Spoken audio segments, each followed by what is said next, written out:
Bismillahirrahmanirrahim. Assalamualaikum warahmatullahi wabarakatuh. Jumpa kembali di video terkait dengan pemrograman aplikasi mobile, dan kali ini yang akan kita bahas yaitu asynchronous storage. Jadi bagaimana kita membuat sebuah penyimpanan yang tersimpan di device ya. Jadi nanti ada proses create, read, update, dan delete ya, dan semuanya itu nantinya tersimpan di di storage ya, storage atau di device atau di HP teman-teman ya bilangnya gitu aja, seperti di HP. Nah, untuk melakukan hal tersebut teman-teman belum melakukan instalasi ya, jadi ada library yang perlu teman-teman install, yaitu namanya adalah asynchronous storage. Di sini async storage ya, synchronously ya, storage. Nah, ada cara yang pertama yaitu menggunakan npm, dan yang kedua juga menggunakan yarn. Ada juga menggunakan expo ya di sini ya. Nah, ada tiga cara di sini ya. Silahkan disesuaikan dengan kebutuhan masing-masing ya, atau yang sudah dipakai apa gitu ya. Nah, untuk yarn ya, karena saya sudah biasa pakai yang yarn silahkan berarti seperti ini ya, tinggal di copy aja teman-teman. Untuk scriptnya, nah kalau sudah, ini nggak mau. Nah ini sudah. Terus kemudian katakan di project yang sudah teman-teman buat ya. Untuk cara membuat projectnya silahkan, kalau semisal lupa bisa lihat di video-video yang sebelumnya ya, sudah ada. Nah, kemudian kalau sudah lakukan instalasi ya, teman-teman seperti biasa buka dulu projectnya di Visual Studio Code. Nah, setelah itu teman-teman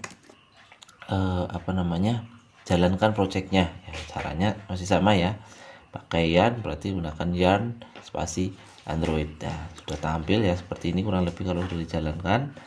Nah, terus kemudian tampilannya akan seperti apa? Nah, ini tampilannya akan seperti ini.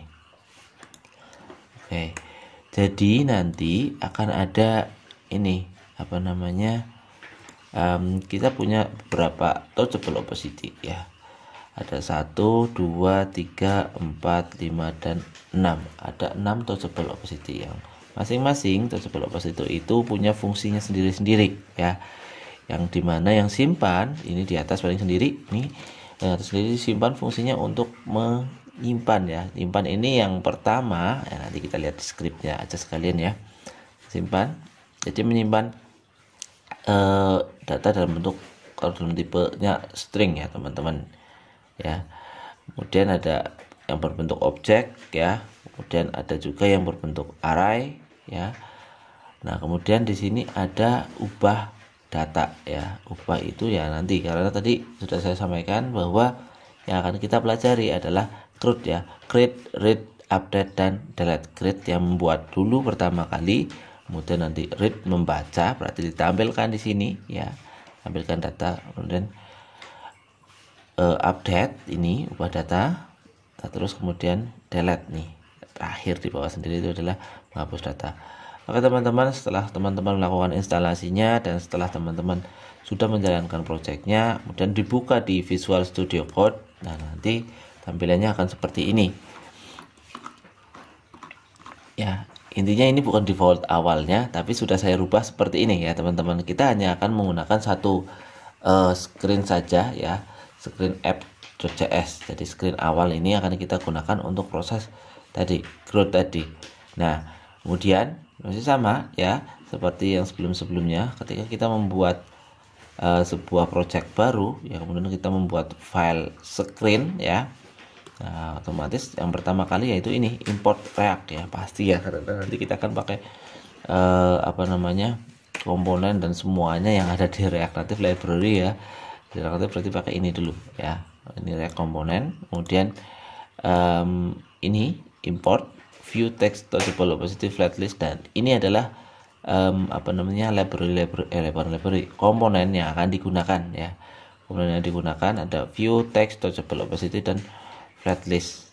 Kemudian kalau yang ini import asynchronous storage, nah ini adalah library dari async storage tadi, nah, yang fungsinya untuk proses create, read, update, dan delete-nya tadi. Nah, kemudian, nah di sini ada nih, ini adalah objek ya. Lihat objek, saya sudah buat satu objek ya. Nantinya objeknya fungsinya untuk menambahkan, ditambahkan ya. Objek ya dengan nama dengan isi dan namanya objek di sini ya. Kemudian name ya, ini isinya ini, kemudian nama isinya ini tuh. Nah, kemudian namain teman-teman ini defaultnya ya kelas app extend ya, komponen ya construct prop sampai dengan di sini di state ya. Kemudian saya tambahkan satu variabel array ya, tapi kosong masih ya teman-teman. Array value ya di sini ya, array kosong. Kemudian ada data array yang sudah ada isinya ini teman-teman, ada isinya ya, ada hampir sama ini, yang ini sama data array ya. Apa ini hanya untuk contoh ya teman-teman ya. Nah, kemudian yang akan kita lakukan selanjutnya setelah membuat variabel tadi. Nah, di sini kita akan buat yang namanya, nah ini komponen didmon. Sudah saya kasih keterangan ya nanti ya. Nah, komponen didmon itu fungsinya untuk apa? Untuk mempertahankan tampilan. Jadi gini, ketika teman-teman melakukan penyimpanan data ya, terus kemudian ditampilkan, terus kemudian aplikasinya itu dikeluarkan ya, maksudnya dia keluar home di screen, dibersihkan, terus kemudian dibuka lagi aplikasinya. Nah, data tersebut masih tersimpan ya, dan akan secara otomatis ditampilkan. Nah, ini fungsinya dari komponen didmon ini ya. Terus ketika nanti akan ada perubahan dan lain sebagainya, ini otomatis akan keluar. Nah, komponen didmon ini mengacu ke apa di sini? Mengacu ke ke functionnya, yaitu tampil data. Nah, tampil data di sini apa? Di sini untuk menampilkan data. Nah, kemudian ini apa? Ini adalah key-nya atau key-nya ya, memang key-nya ya. Ini adalah key-nya, atau bisa jadi ini kita namakan sebuah variabel yang fungsinya untuk menyimpan data kita yang ada pada storage ya. Jadi pakainya ini add data array. Ini untuk membedakan ya dengan data-data yang lainnya ya, sama seperti sebuah variabel, tapi ini untuk memanggil lewat asynchronous storage itu. Oke. Nah, yang selanjutnya kita akan buat tambah data ya. Silakan teman-teman nanti buat seperti ini. Tambah data, nama variabel nama functionnya tambah data, kemudian kita pakai async storage tadi ya, di sini async, kemudian data ini sebagai parameternya ya. Jadi ada dua parameter, data dan kunci ya. Kemudian kita pakai try catch ya, teman-teman sudah tahu ya fungsinya ya. Try itu ketika jadi akan jalan apa, dan ketika nanti error akan muncul seperti apa ya, itu nanti pakainya try dan catch ya. Kemudian di sini ada wait asynchronous storage set item ya. Set item ya, ini set berarti dia akan melakukan set berarti memasukkan data menggunakan asynchronous storage tadi. Nah, di sini kunci ya, kunci ini kunci, kata kuncinya kunci, bukan kata kuncinya tapi tadi key-nya ya. Key sini ya, seperti ini. Kilometernya kunci, key, kemudian JSON string data. Nah, ini data berarti data apa yang akan dimasukkan gitu. Data mana? Data yang variabelnya sudah kita deskripsikan. Nah, ini data ini. Nanti data apa saja yang dimasukkan ya, nanti terserah kita ya. Oke, kemudian console log, data berhasil disimpan. Ini untuk menampilkan di konsolnya teman-teman ya. Di konsol lognya, konsol itu yang mana? Yang ini ya, di sini. Ini jadi teman-teman selain error bisa dilihat di sini ya, di emulatornya yang merah-merah itu kadang-kadang. Nah, teman-teman juga bisa lihat errornya itu di sini ya, di konsol lognya. Oke, terus CSI SE ya di sini ya. Ini fungsinya untuk menampilkan errornya apa aja sih. Nah, nanti kita tampilkan di sini di konsol log juga. Oke, Saya lanjutkan lagi. Untuk tambah data ya, tambah data ini seperti ini. Terus itu di mana nanti untuk aplikasinya? Untuk pengaplikasiannya nanti kita pakai komponen di sini. Nah ini komponen touchable opacity. Nah kemudian kita pakai teks dan namanya simpan ya. Simpan itu fungsinya untuk melakukan tambah data ya, tambah data. Kemudian tadi kan parameternya data ya. Nah, parameternya kita langsung tuliskan di sini data. Data yang apa berarti ini? Data dengan tipe string ya, teman-teman. Hello guys ya, contohnya ya. Nah, kemudian di sini adalah data string. Data string itu apa? Data string adalah data yang akan menjadi tempat penyimpanan data ini ya di asynchronous storage-nya ya. Data string ini. Nah, kalau dijalankan seperti ini, teman-teman. Diklik simpan data, kemudian kita lihat di sini. Nah, ini hasilnya di situ terlihat nih, data berhasil disimpan. Kemudian untuk menampilkannya, bagaimana caranya? Ya, untuk menampilkannya kita buat apa namanya? Itu kan tadi udah menambahkan ya, udah create ya. Kemudian read untuk menampilkannya, untuk membacanya ya kita buat sama function baru ya. Di sini ada namanya function, di sini saya namakan tampilkan data ya. Ini untuk menampilkan data. Nah, sama nama fungsinya tampilkan data asynchronous storage. Nah, ini mengacu kemana? Kunci key. Kunci ya, kita punya parameternya kunci. Function ini punya parameter kunci. Kunci itu tadi mana saya sampaikan, kuncinya apa di sini? Kuncinya yaitu yang akan terhubung ke storage-nya. Berarti nanti akan diisi apa di sini untuk menampilkan datanya, tergantung dengan yang dipanggil nanti di di komponennya ya, atau saat digunakannya. Sama juga di sini kita pakai try dan catch ya. Try digunakan untuk yang ketika akan menjalankan projectnya yang benar, dan catch itu fungsinya untuk menjalankan ketika ada yang error. Nah, errornya nanti akan terlihat ketika gagal melakukan penyimpanan data. Nah, kemudian tampil data ini let value await asynchronous storage get item kunci get ya. Ini untuk mendapatkan ya get ya, getter ya, get kita dapatkan kunci berdasarkan kunci itu apa? Key ya, key tadi parameter key ya, parameter kunci ya, yang nanti diambil sesuai dengan parameter kunci yang sudah dideskripsikan di async storage. Nah, kemudian di sini ada value, ini objek value-nya tadi ya, kita buat value JSON first value ya, cukup value-nya sendiri, value JSON value. Kemudian if value sama dengan 0 ya.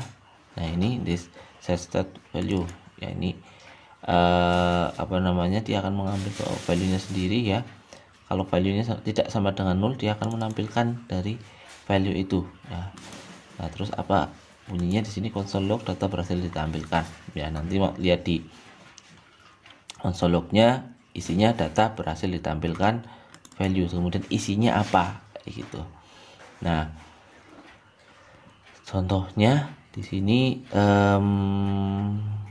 tadi udah yang string ya, tambah data string. Nah, di sini juga ada tambah data yang apa namanya, objek ya. Tinggal ini tambah data, kemudian objek tadi kan urutannya kalau tambah data kayak gini, teman-teman.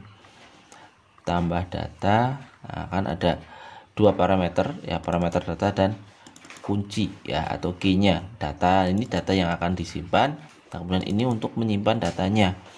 Nah, berarti di sini tinggal dipanggil tambah data ya, objeknya apa. Ini kan dengan touchable opacity yang berbeda ya, teman-teman ya. Namanya simpan objek, tambah data, objeknya. Objek itu berarti datanya, maaf ya, datanya ya, objek, nama variabelnya objek, kemudian data objek ya. Nah, ini lihatnya di mana? Lihatnya di sini, teman-teman. Nah, coba kita lihat yang simpan objek. Nah, kita lihat di console log, teman-teman. Nah, ini data berhasil disimpan ya, simpan objek. Nah, dan muncul seperti itu, teman-teman. Oke,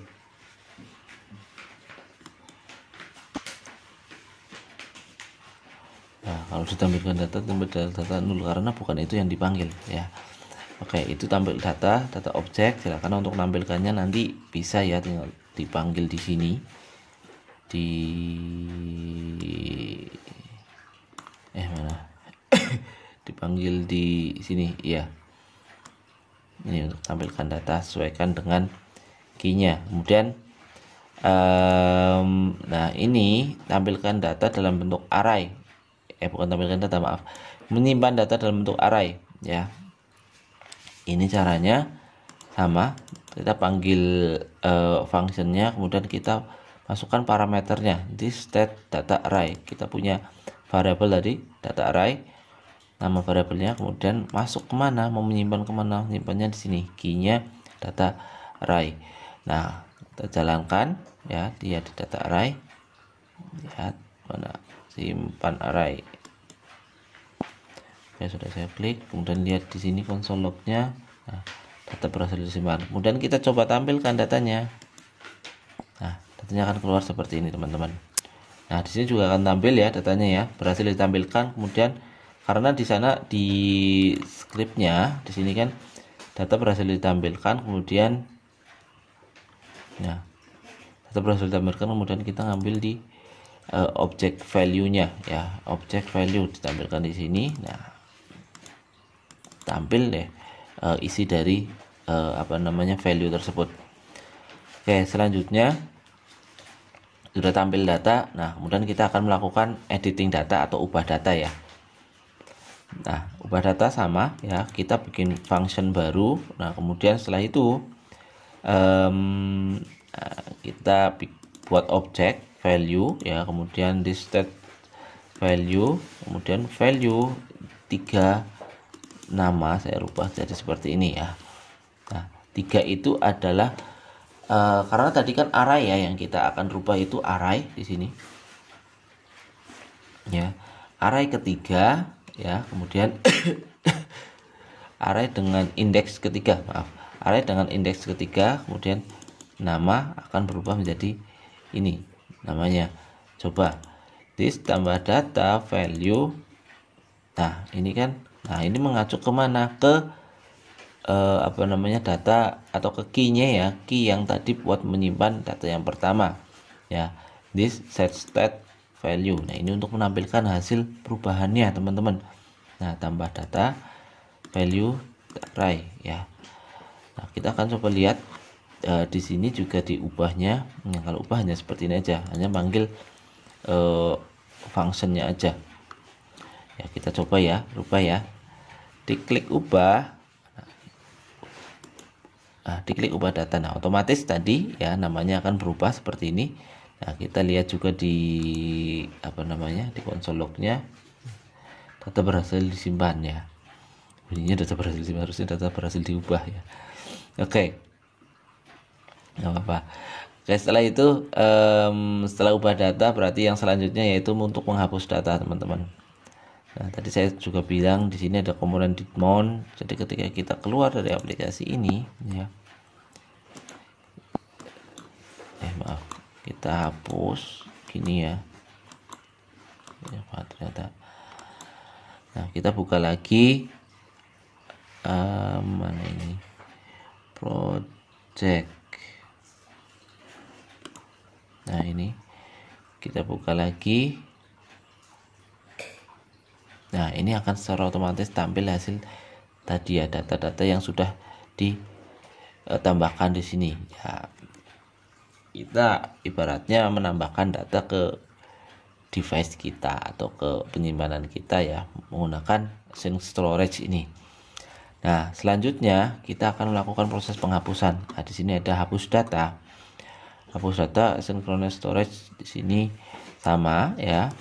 Makanya key-nya kita panggil sebagai parameter. Di sini adalah key kuncinya. Kemudian kita pakai try catch ya, await asynchronous storage. Di sini ada remove item ya. Kemudian key ke parameter kunci ya, key-nya, dan console log data telah dihapus di set state value. Nah, ini untuk menampilkan kembali data itu sudah kosong kayak gitu ya, masuk ke value lagi. Value-nya di mana? Value itu kan di atas sendiri tadi ya. Ini kita tampilkan lagi di sini. Kemudian kalau misal ada error nanti seperti ini, console log kemudian console log data tidak terhapus seperti itu. Nah, kita akan coba menggunakannya untuk hapus, berarti di sini ya teman-teman, seperti itu on press. Nah, ini hapus data array, hapus data. Nah, sudah tampil data, sudah ditampilkan, kemudian kita hapus datanya. Nah, ini hilang ya. Kita pakai komponen debound, jadi real time semua yang kita lakukan di sini akan hilang juga di sini, akan berubah ya. Oke, kita lihat di simpan array lagi. Oh, ini bikin lagi berarti ya. Kalau simpan array lagi, tampil data lagi. Nah, ini sama, ini data baru lagi, kita ubah lagi. Nah, berubah, terus kemudian kita hapus. Nah, itu akan menghilang dan terhapus ya teman-teman. Nah, ini untuk menampilkan datanya. Maaf, saya lupaan ini terakhir ini ya. Kita bikin pakai flat list, komponen flat list ya, data di state value, kemudian render item. Nah, ini item nama ya, render key ekstraktornya item. Nah, di sini item, terus kemudian item terus nama. Ini ngambil dari berarti data nama yang ada pada nih value ya. Kita pakai value untuk menampilkan data yang nantinya akan ditampilkan setelah proses penambahan data, editing data, dan sampai dengan dihapus datanya.